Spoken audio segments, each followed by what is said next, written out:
Ayon po sa isa sa mga otoridad ng simbahang Katoliko, gaano raw po ba kahalaga ang Iglesia ni Cristo? May dala tayong aklat, ipakita natin. Ang pamagat po ng aklat, ito po, Bible History for Everyone. Yan. Mababasa natin, mabuti basahin po natin sa page 29, ilagay na natin, page 29.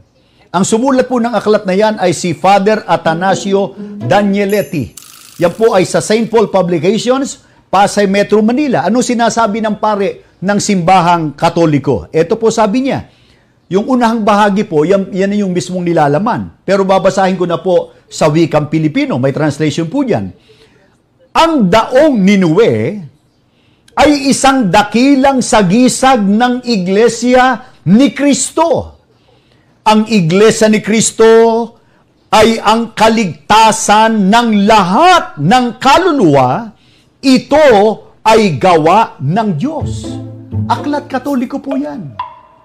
Ano pahayag po ng paring Katoliko? Yun daw pong daong Ninue. Isang sagisag o simbolo ng Iglesia ni Cristo. So kaya maraming napaniwala sa mga ministro ni Felix Manalo dahil sa paggamit sa aklat ng Katoliko na pinag-chap-chap, mga kapatid. Nabasa lang ang Iglesia ni Cristo, abay para bang titulo ng lupa na kahit iba ang may-ari, inaangkin na agad. At hindi lang yan, maliban sa paggamit nila nito, bukang bibig ng mga ministro ni Felix Manalo ang paggamit sa aklat na Biblia ni George Lamsa. No? Ito'y palaging ginagamit nila dahil may mabasa sa salin na Church of Christ. Ang paniniwala do po ni Dr. George M. Lamsa sa likas na kalagayan ng ating Panginoon Kristo ay Diyos, hindi raw po tao. Kaya ang tinutukoy daw po dito ni Dr. George M. Lamsa sa Gawa 2028 na Church of Christ, Iglesia ng Diyos, sapagkat si Kristo raw po ay Diyos. Yun ang paliwanag mo. Hindi paliwanag, yun ang palabo mo at pagpilipit kung bakit isinali ni Dr. George M. Lamsa yung Gawa 2028 na Church of Christ o Iglesia ni Kristo. Una, ibubuking natin sila, mga kapatid. At sana yung mga kaanib na dating mga Katoliko na kasalukuyang nagsaliksik kung ano nga ba talaga ang katotohanan. Ito po bang aklat na ginagamit ng mga ministro? Isa lang ito, no? Dahil alam nyo naman, ang daming mga aklat na ginagamit nila, pinag-chap-chap nila, at nauna ng binuking natin, mga kapatid, no, na mga aklat Katoliko. Sa susunod, tatalakayin natin itong Father Smith Instructs Jackson, itong aklat na Religion, Doctrine and Practice na nauna nating tinatalakay. Basta mabasa nila na may Church of Christ, abay, batay sa otoridad Katoliko, pinatunayan daw na ang iglesia na tatag ni Felix Manalo ay totoo at makaligtas.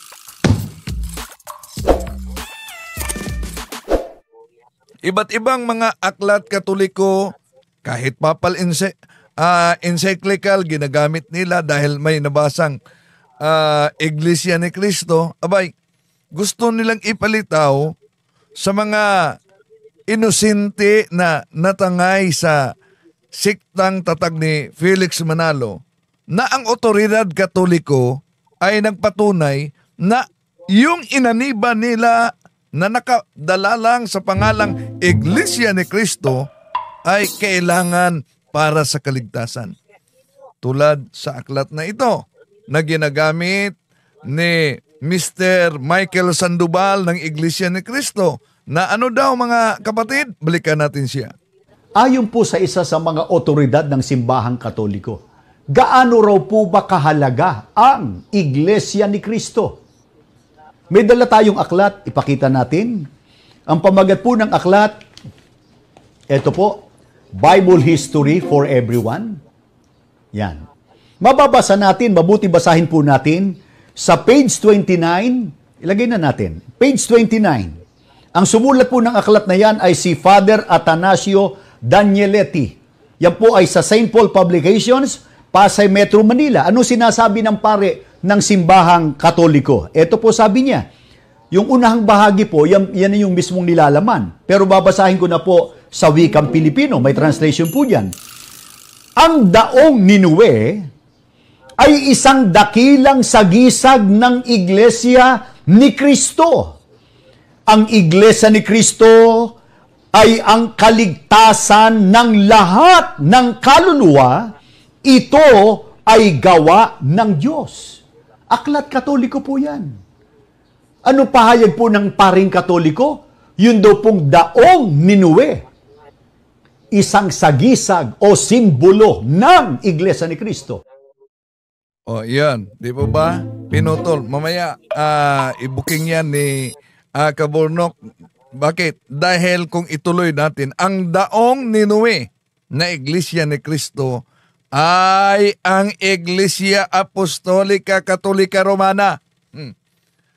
Ganon ang mga ministro ni Felix Manalo, ha? Aklat Katoliko, pinagchap-chap. Kaya mag-ingat mga kapatid sa modus na ito. At maliban dyan, ginagamit din nila ang, tama kaya sila? Ang Lamsa Translation Bible. Dahil sa Gawa Kapitulo 20, versikulo 28, sa Lamsa Translation Bible, nakasulat kasi ang translation ay Iglesia ni Kristo. Sa lahat ng mga siktang gumagamit nito, identified ang Iglesiyang tatag ni Felix Manalo. Dahil alam nyo naman, bawat doktrina may kaakibat na salin ng Biblia para ipalitaw na sila'y very biblical daw. Pero tama ba ang kanilang paggamit nito? Sige. Pabalikan natin muna si Mr. Sandoval. Ang paniniwala daw po ni Dr. George M. Lamsa sa likas na kalagayan ng ating Panginoon Kristo ay Diyos, hindi raw po tao.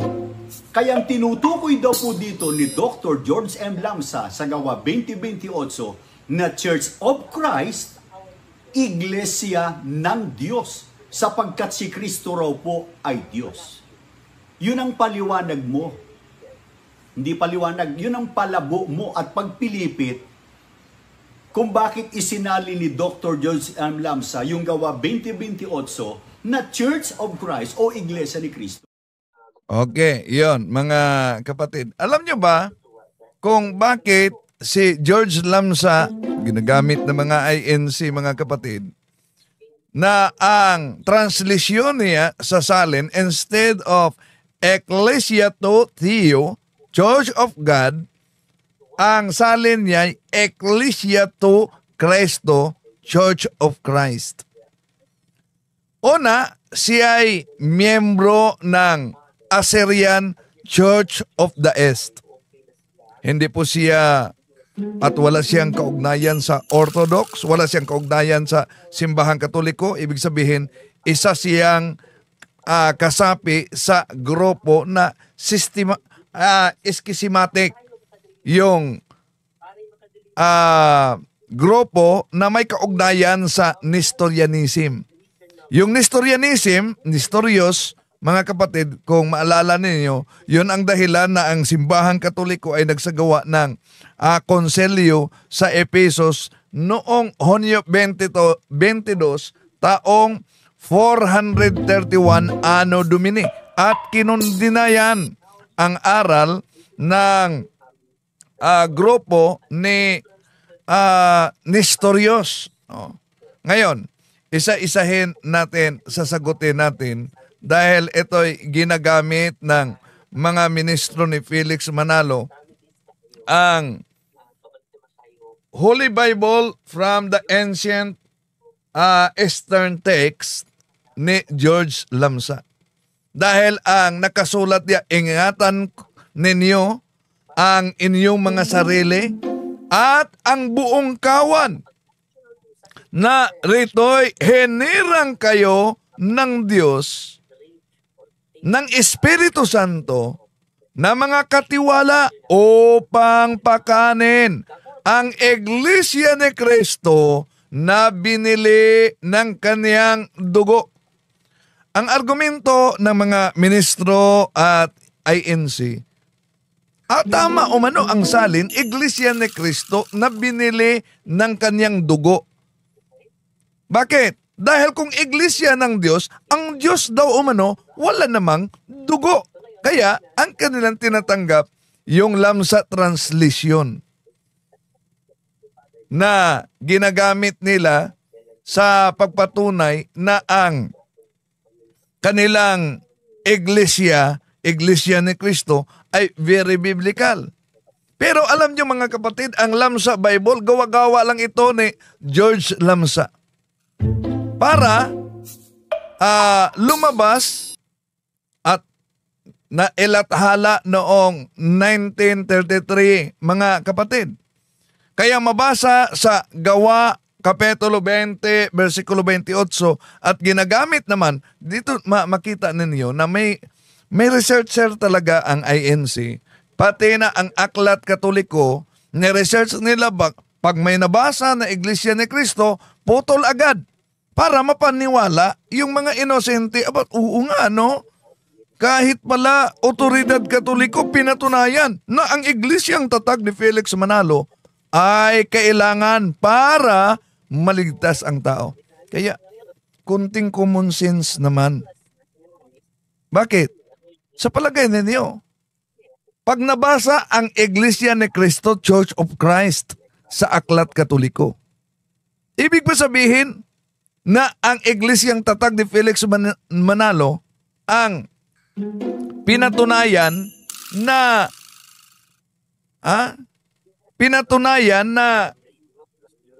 tatag at totoo at makapagligtas?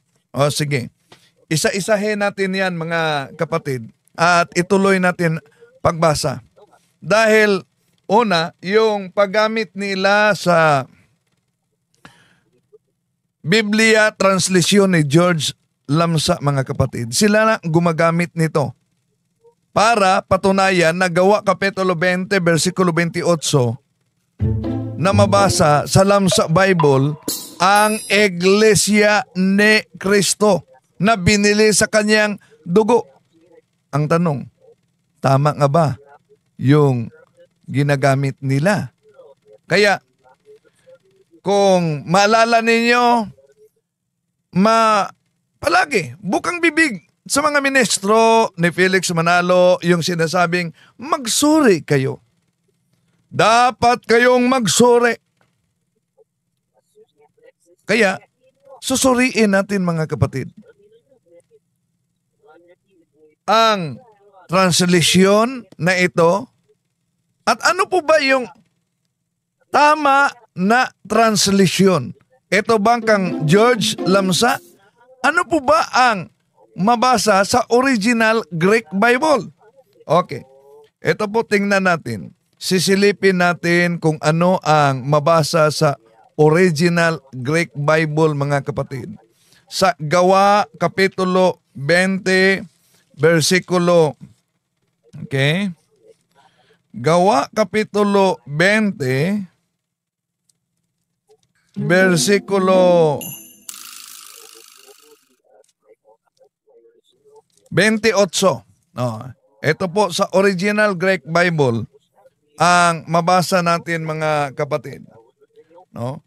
Prosi, keti, heltois, kai, pantihu, painion, en ho, hemasto, huema, to, agyan etito, episkopos, pomanien, to, eklisya, to, teyu, hen prosipie sa to, dia to, haima, tos to, Edio. So, napansin nyo ba mga kapatid na sa original Greek Bible, ang mabasa napakalinaw. Hindi po Ecclesia to Christo. Ang mabasa, Ecclesia to Theo. Ecclesia to Theo sa English, Church of God. Hindi Ecclesia to Christo. Pero may ibang salin na mabasa Ecclesia to Cario, no? Mga kapatid. Pero karamihan, Ecclesia to Theo. Ito ang mabasa, mapansin ninyo, Ecclesia to Theo. Ibig sabihin, Church of God. Kaya, kung tingnan natin ang iba't ibang salin, ito, mabasa natin sa Gawa, Kapitulo 20, versikulo 28 sa New International Version, mga kapatid, na keep watch over yourselves and all the flock of which the Holy Spirit has made you overseers, be shepherds of the church of God which He bought with His own blood. So, kaya batay sa mabasa natin sa New International Version, Ecclesia to Theo, ang salin, Ecclesia to Christo. Ecclesia to Theo, Church of God. Tingnan pa natin. Punta tayo sa English Standard Version. Ano po ba ang salin mula sa Greek? Ito po ang mabasa natin, mga kapatid. Pay careful attention to yourselves and to all the flock in which the Holy Spirit has made you overseers, to care for the church of God which He obtained with His own blood. So, yan din ang mabasa, Church of God. Punta tayo sa salin na Berean Standard Bible. Alam nyo naman na ang INC ay merong iba't ibang salin. Ito din ang mabasa natin. Keep watch over yourselves and the entire flock of which the Holy Spirit has made you overseers, be shepherds of the church of God, which He purchased with His own blood. So, yon, Church of God, Ecclesia to Theo. Hindi Ecclesia to Christo. Ito pa, King James Version. Sisilipin natin sa King James Version. Ito mabasa. Take heed, therefore, unto yourselves, and all the flock over the which the Holy Ghost hath made you overseers, to feed the church of God, which He hath purchased with His own blood. So, King James Version yan. O, tingnan natin sa salin na New King James Version. Gawa Kapitulo 20, versikulo 28. Therefore, take heed to yourselves and to all the flock, which the Holy Spirit has made you overseers, to shepherd the church of God, which He purchased with His own blood. See, napansin niyo mga kapatid na sa iba't ibang salin na ginagamit natin from original Greek Bible, kung tingnan natin, pareho-pareho talaga. Consistent ang pagkasalin sa Gawa Kapitulo 20, versikulo 28, mga kapatid. Ecclesia to Theo, ibig sabihin, Ecclesia to Theo, Church of God. Hindi Ecclesia to Christo. So, ano ngayon ang tamang salin? Yun bang nag-iisang salin o yung pare-parehong salin from original Greek Bible in which the New Testament was written? Remember, the voice of the majority is the voice of God, di ba? Vox populi, vox Dei. ay majority na salin ay Church of God, hindi Church of Christ. Kaya, panoorin ninyo, si Pakbusters PH, tinatalakay, lalo na yung paggamit sa aklat katoliko, paano pinag-chop-chop mga kapatid. Ito ang kay Kaburnok. Babasahin muna natin ang Gawa 20:28 sa salin ng Lamsa Translation. Ganito po ang ating mababasa. Take heed therefore to yourselves and to all the flock over which the Holy Spirit has appointed you overseers to feed the church of Christ which He has purchased with His blood. Dito po sa ating nabasa, yung binabanggit ay Church of Christ. Ayan. Bakit natatangi ang salin na ito kumpara sa ibang mga salin? Kagaya nung nasa King James Version, imbis na Church of Christ ay Church of God. Kahit na sa New International Version din, Church of God din ang nakalagay. Alam po ninyo, ang sagot po natin ay simple lang po. Ang tinutukoy naman ng salitang God kasi sa Church of God ay si Kristo. Dahil siya ay may dugo na pwedeng ipantubos sa mga tao. Kaya ang sabi doon sa Gawa 20:28, to feed the church of Christ, which He has purchased with His blood. Ibig sabihin, blood ni Kristo po yun, mga kapatid. Wala namang blood ang Ama. Pero, paano naging si Kristo ang God sa Gawa 20:28? Ang God espiritu at ang espiritu po ay walang laman at buto. Paano naging si Kristo yung tinutukoy ng God sa Gawa 20:28? Kasi ang sabi nga sa Juan 4:24, ang Diyos ay espiritu, at sabi sa Lucas 24:39, ang espiritu po ay walang laman at buto. Ano pang masasabi natin? Siyempre, tignan muna natin yung context. Ang salitang Diyos ba sa Juan 4:24 ay tumutukoy sa isang persona o sa kalikasan? Balikan natin ang Juan 4:24, pero itataas muna natin sa versikulo 23. Datapwat dumarating ang oras, at ngayon nga, nasasambahin ng mga tunay na mananamba ang Ama sa Espiritu at katotohanan, sapagkat hinahanap ng Ama ang mga gayon na maging mananamba sa Kanya. Ang Diyos ay Espiritu. Dito po sa ating nabasa, ang tinutukoy nung salitang Diyos, hindi pala tumutukoy kay Kristo, tumutukoy po yun sa Ama. Klarong-klaro po. Kaya tama po mga kapatid yung salin na nagsasabing Church of God. Okay lang po yun. Yung God na tinutukoy po dyan mga kapatid ay si Kristo. At yung kanilang argument kanina na sinasabing hindi naman pwedeng si Kristo yung God sa talata dahil ang God daw ay espiritu or ang Diyos ay espiritu.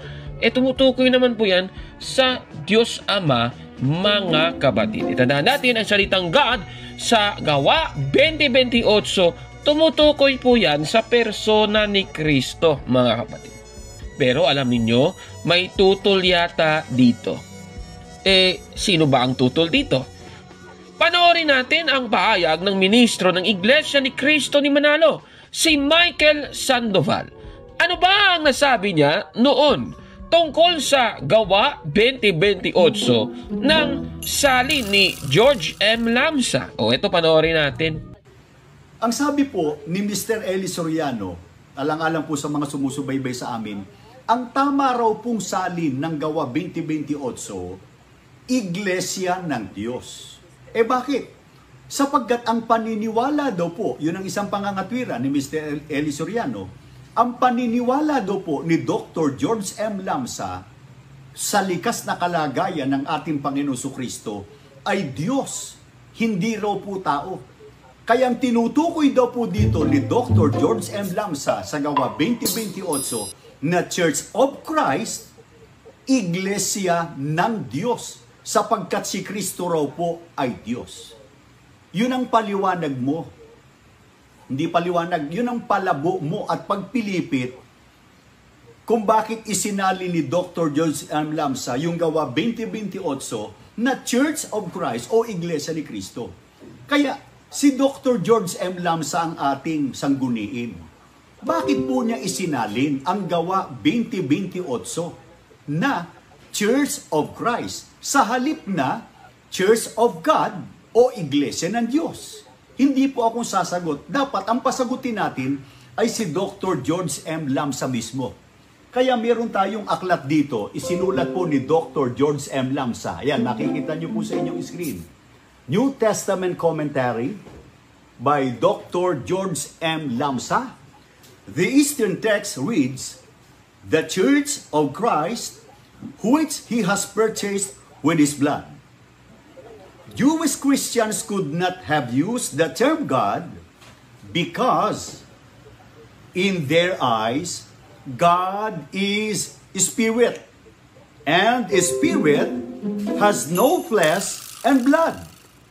It was Jesus of Nazareth who shed His blood on the cross for us and not God. Ang sabi po ni Dr. George M. Lamsa, si Jesus daw po na taga Nazareth ang nagbubo ng dugo sa cross para sa atin, hindi po ang Diyos. Kaya yung tinutukoy sa gawa 2028 na Iglesia ng Diyos na tinubos niya, yung niya, tumutukoy doon sa tumubos. Tinubos niya ng kanyang dugo. Ang may dugo po ay ang ating Panginoon Kristo at hindi po ang ating Panginoon Diyos. Aba, grabe naman itong si Michael Sandoval, ha? Ayon sa kanya, Church of Christ daw ang sali ni George M. Lamsa dahil hindi naman siya Diyos. Aba, grabe naman itong kanyang rason. Tanong, totoo ba ito, mga kapatid? Ang ginawa niya, nagbasa po siya ng aklat na isinulat din ni George M. Lamsa, itong New Testament Commentary.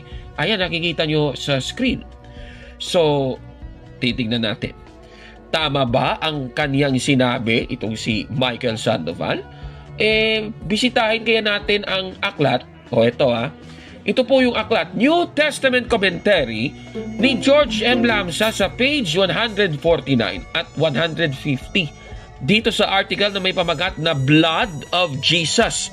Ayan, nakikita nyo. So, ipapakita natin yung keynote ni Michael Sandoval. Ayan, So, nakikita nyo po. The Eastern text reads, "The Church of Christ, which He has purchased with His blood." Sandali. Akala ko yung susunod is, Jewish Christians could not have used the term God. Hindi, iba. Ayan magkaiba Grabe naman itong si Michael Sandoval. Ibig sabihin, pinutol niya. Itong binasa nating Jewish Christians could not have used the term God, sa ibang paragraph pala yun. Ayan, nakikita nyo sa screen. Kung itutuloy mo, ayan because in their eyes, God is Spirit, and Spirit has no flesh and blood. Ayan. Yung susunod, dito sa original, the term God was adopted later. Pero yung isa kay Michael Sandoval, it was Jesus of Nazareth. Magkaiba naman ito. Kung susuriin, nandun pala yun sa page 150. Naku naman, grabe naman itong si Michael Sandoval. Manloloko talaga. Doon sa page 150, nandoon yung it was Jesus of Nazareth who shed His blood on the cross for us. Grabe naman yan. Diba? So, katunayan, before nung sentence na yun, iba po sa original. Yung kay Michael Sandoval, and blood sa original on the issue of Christology. Halata talaga na may mga iniwasan na naman si Michael Sandoval na ayaw niyang basahin, mga kapatid. Pero base ba sa sulat ni George Lamsa, maaari pa rin ba ang salin na Church of God sa gawa 2028? Susuriin natin yan. Ang gagawin natin, mga kapatid, ay babasahin natin ang isang paragraph doon sa aklat na hindi binasa ni Michael Sandoval. O ito po ang ating mababasa, ililiwat na natin sa Tagalog. Ganito po ang sinasabi. Si Jesus ay namatay sa krus bilang isang tao. Ang kanyang pagkadiyos ay hindi nagdusa o namatay. Ito ay dahil ang kanyang pagkadiyos ay hindi napapailalim sa mga likas na batas.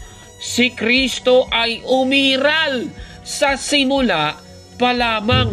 Ito po mga statements na ito ni George M. Lamsa sa kanyang aklat, hindi po naniniwala dyan ang Iglesia ni Kristo ni Manalo. Lumalabas, Diyos din pala ang kalikasan ni Kristo. Ayon kay George M. Lamsa, mga kababayan, naku naman, ito talaga si Michael Sandoval. Chef talaga ito, mahilig mag-chop-chop, mga kababayan, at magsahog-sahog ng mga putol-putol sa referensyang binasa. Naku naman, manloloko talaga. Tanong, ayon ba sa ibang mga Bible scholars, okay lang ba na yung salin ay Church of God kahit yung tinutukoy ng salitang God ay si Kristo?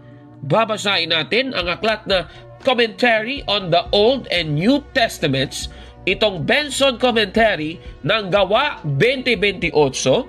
Ganito po ang ating mababasa. Muli, ililiwat natin sa Tagalog.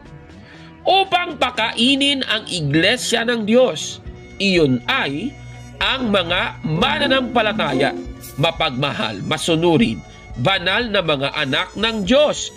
Tanging ang mga ito ay tunay na mga miyembro ng Iglesia ni Kristo. O dito po sa nabasa natin, yung Iglesia ng Diyos ay itinuring ding Iglesia ni Kristo, meaning to say, pwede pala ito. O itutuloy natin. Dito ang dugo ni Kristo, ang bugtong ng Ama, ay tinatawag na dugo ng Diyos, sapagkat ito ang dugo ng salita, na noong pasimula ay kasama ng Diyos at siya ay Diyos. Napakaliwanag po. Si Kristo pala ay Diyos, base sa ating nabasa. Kaya ngayong tawag, dugo ni Kristo, mga kababayan. Kaya ang tunay na kaanim ng Iglesia ni Kristo, base sa isang Bible scholar, si Joseph Benson, ay naniniwalang Diyos din ang ating Panginoong Hesukristo. Isa pang ang Bible scholar, dito po sa aklat na A Commentary on the Holy Bible, itong Matthew Poole's commentary ng Gawa 20:28. Muli, ililiwat natin sa Tagalog. Ganito po ang ating mababasa. Ang Iglesia ng Diyos, ang ating tagapagligtas, ay tinutukoy sapagkat ang salita ay Diyos sa pamamagitan ng kaniyang sariling dugo, ang dugo ni Kristo na tinatawag na tunay na dugo ng Diyos, ay mayroong dalawang kalikasan sa isang persona kay Kristo. Klarong-klaro po ng ating nabasang ito. At mula dito, tama talaga ang saling Iglesia ng Diyos sa Gawa 20:28 dahil tunay na Diyos ang ating Panginoong Hesukristo. Kaya itong sinasabi ni Michael Sandoval.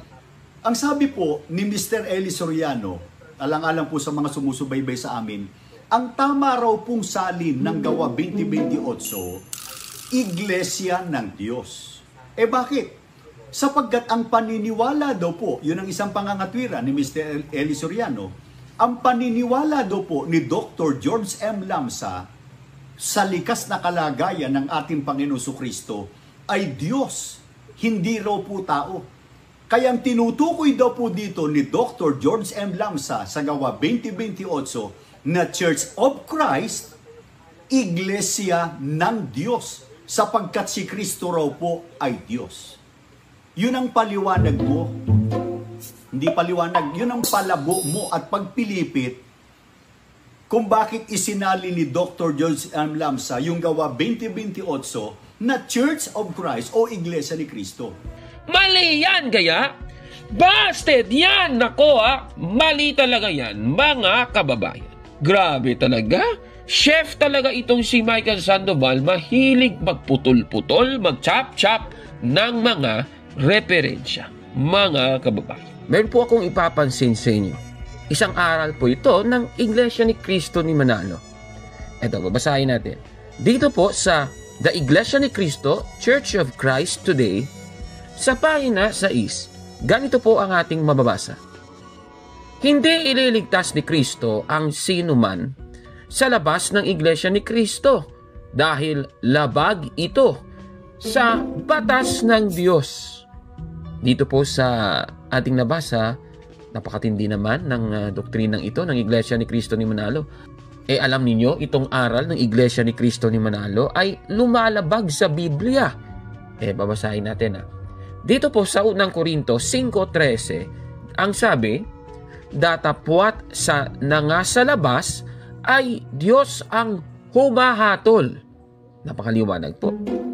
Ang mga nasa labas ng iglesia, Diyos po yung humahatol sa kanila. Ika nga sa isang salin, Easy English Bible. Ganito naman ang sabi, it is not right for me to decide about people who do not belong to the church group. God will judge those people. Napakaliwanag po. Wala palang karapatan si Apostol Pablo na magusga sa mga tao na nasa labas ng kanilang iglesia. Yan ang sabi ni Apostol Pablo dito. Kasi Diyos daw ang humahatol. At dahil dito, taliwas po ang doktrina ng Iglesia ni Cristo ni Manalo sa nakasulat sa Biblia. Pero alam ninyo mga kapatid, meron pong isang patunay ang isang ministro ni Manalo. Sa ating episode ngayon, panoorin natin ang pahayag ng isang ministro naman ng Iglesia ni Cristo ni Manalo na si Michael Sandoval. Paano ba niya patutunayan na nasa kanila raw ang kaligtasan? Ito, panoorin natin. Kaya maging ang ibang mga otoridad ng iba't ibang relihiyon. Halimbawa po, isa sa mga otoridad ng simbahang Katoliko. May mga sumusubaybay po sa akin ng mga Katoliko. Ayon po sa isa sa mga otoridad ng simbahang Katoliko, gaano raw po ba kahalaga ang Iglesia ni Cristo? May dala tayong aklat, ipakita natin. Ang pamagat po ng aklat, ito po, Bible History for Everyone. Yan. Mababasa natin, mabuti basahin po natin sa page 29, ilagay na natin, page 29. Ang sumulat po ng aklat na yan ay si Father Atanasio Danieletti. Wala pa ba dyan? Ilagay na natin yung isa. Ayan, ayan. Ayan po, Father Atanasio Danieletti. Yan po ay sa St. Paul Publications, Pasay Metro Manila. Ano sinasabi ng pare ng simbahang Katoliko? Ito po sabi niya, yung unahang bahagi po, yan yung mismong nilalaman. Pero babasahin ko na po sa wikang Pilipino, may translation po dyan. Ang daong Ninue ay isang dakilang sagisag ng Iglesia ni Cristo. Ang Iglesia ni Cristo ay ang kaligtasan ng lahat ng kaluluwa. Ito ay gawa ng Diyos. Aklat Katoliko po yan. Ano pahayag po ng paring Katoliko? Yun daw pong daong Ninue. Isang sagisag o simbolo ng Iglesia ni Cristo. Marami naman po sa inyo palabasan ng Biblia. Basahin po niyo aklat ng Genesis. Siguro naalala pa po ninyo. Hindi ba't ang Panginoon Diyos ay nagpagawa noon kay Noe ng isang malaking daong bago ang bahang gunaw? Sino ang naligtas? Yung lahat ng pumasok sa loob ng daong. Kaya lahat ng nasa labas ng daong ay napahamak sa bahang gunaw.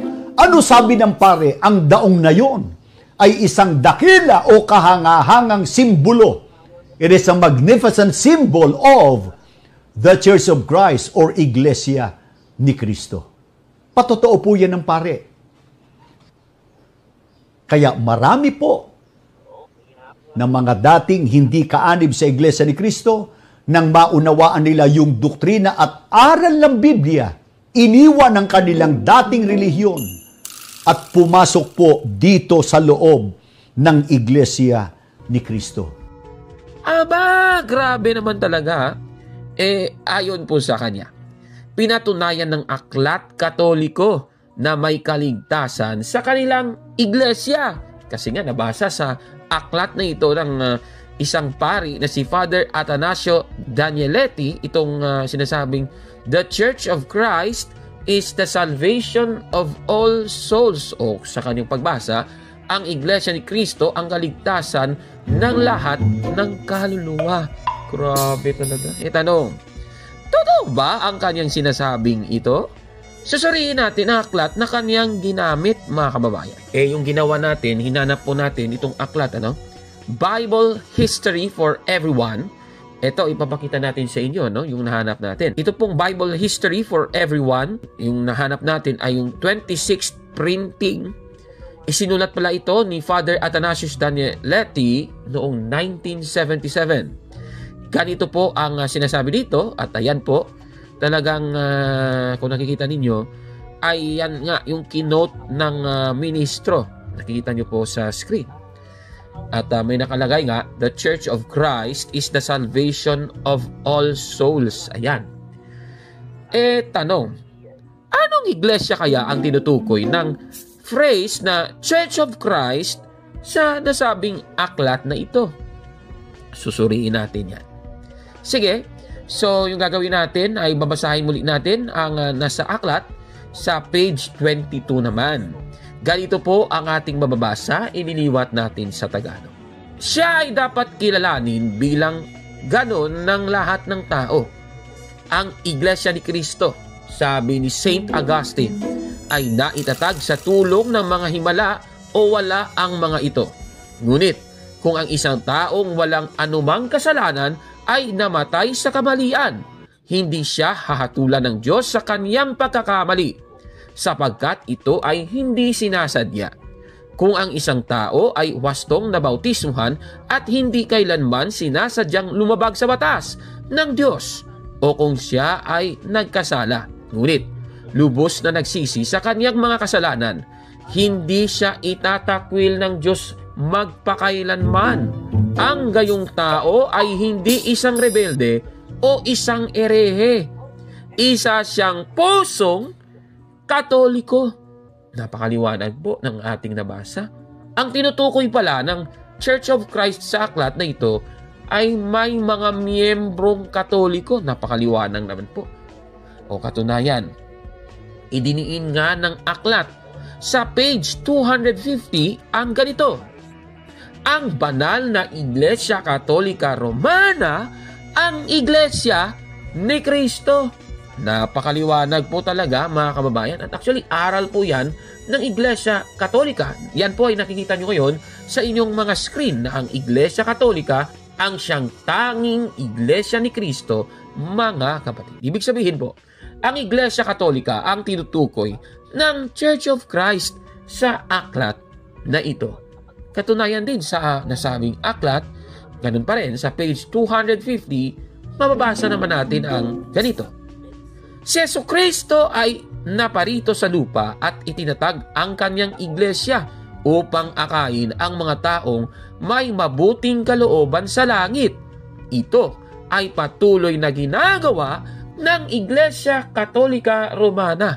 Napakaliwanag po. Lumalabas sa ating nabasa, ang itinayo pala na iglesia ng ating Panginoong Jesucristo ay ang Iglesia Katolika Romana, mga kapatid.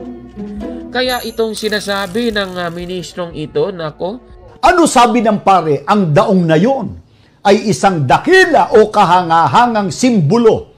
It is a magnificent symbol of the Church of Christ or Iglesia ni Cristo.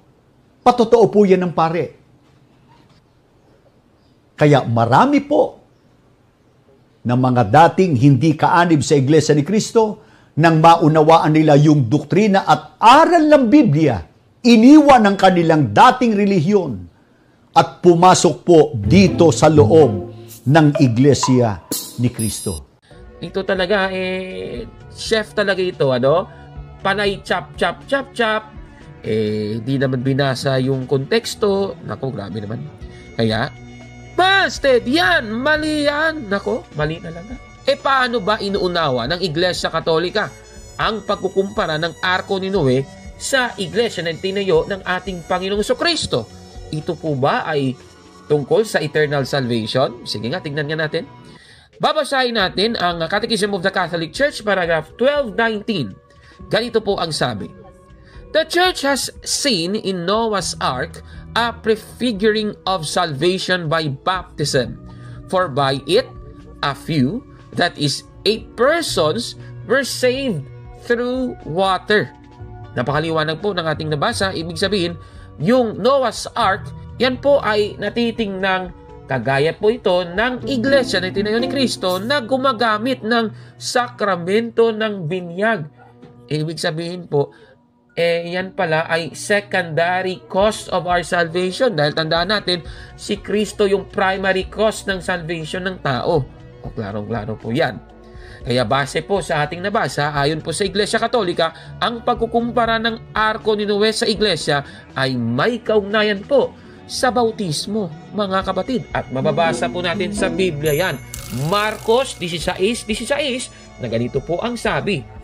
Ang sumasampalataya at mabautismuhan ay maliligtas. Napakaliwanag po ng ating nabasang ito. Ano po ang masasabi ninyo sa ating episode ngayon? Paki-comment po sa baba, mga kapatid. At kung like mo ang video na ito, paki-smash ng like button at mag-subscribe sa ating YouTube channel. So ayan po mga peers, sanay kapupulatan po natin ito ng aral. At kung nagustuhan nyo po ito, just like and share, ibahagi po natin sa mga kakilala po natin. And please don't forget to follow and subscribe po ng ating YouTube channel, Mr. Curious Catholic. Muli po, this is Mr. Curious Catholic, kasama po ninyo sa pagtatanggol ng ating simbahan. Pro Deo et Ecclesia. Sa Diyos po ang lahat ng kapurian.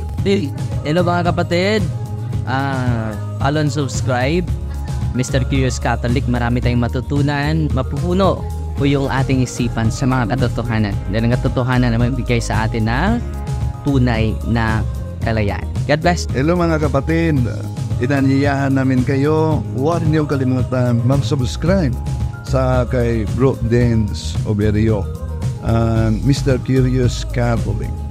Marami kayong matutunan sa pamamagitan ng pagsubaybay niyan sa pagsagot sa pananampalataya na inaatake ng ating mga kapatid sa iba. Yung pananampalataya, and they are not only attacking the teachings of the Catholic Church, but proselytizing the good numbers of the Catholic.